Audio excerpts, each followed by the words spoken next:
Cinema డైలాగుల్ని పోస్టర్లుగా పెట్టినందుకు ఇద్దరిని రిమాండ్కు పంపారు. సినిమా డైలాగులను పోస్టర్లుగా పెట్టినందుకు నేను అడుగుతా ఉన్నా, నీకు అంత కష్టంగా ఉంటే సెన్సార్ బోర్డులో దానికి ఎందుకు పర్మిషన్ ఇవ్వాలా? డైలాగులు తీసేయండి. ఇంకా బాలకృష్ణ సినిమాలు, ఆ పవన్ కళ్యాణ్ సినిమాలు చూస్తే ఇంకా పెద్ద పెద్ద డైలాగులు కనిపిస్తాయి.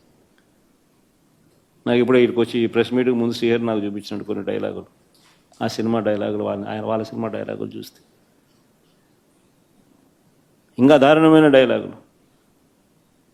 నీకు డైలాగులు నచ్చకపోతే సెన్సార్లు తీసేయండి. సెన్సార్ బోర్డు ఎందుకు పర్మిషన్? సెన్సార్ బోర్డు ఉండేది ఎందుకు?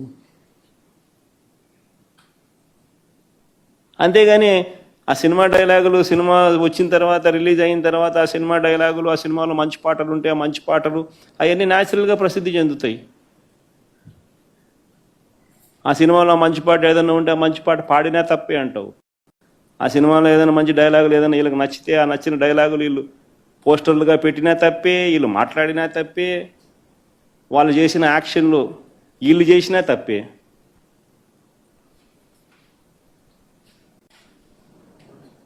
వాళ్ళు ఇలా అన్నా తప్పే, వాళ్ళు ఇలా అన్నా తప్పే. ఎందుకు మరి సినిమాలు ఎందుకు తీస్తున్నారు స్వామి? మీరు ఆపేసేయండి,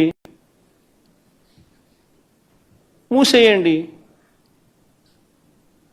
ప్రజాస్వామ్యంలో ఉన్నామా లేదా అన్నది నిజంగా ఆలోచన చేసుకోవాలి మనం అంతా. ఇలాగొచ్చే నష్టపోయింది. అదే సినిమా డైలాగులు రాసుకున్నాడు,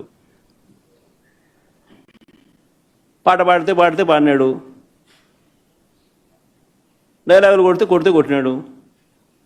ఇలాగొచ్చే నష్టమైంది అంటాను నేను. గుమ్మడికాయలు దొంగంటే భుజాలు తడుముకున్నట్టుగా ప్రతిదీ కూడా వాళ్ళు ఏమన్నా కానీ నిన్నే అన్నట్టుగా నువ్వెందుకు బాధపడతా ఉండవు?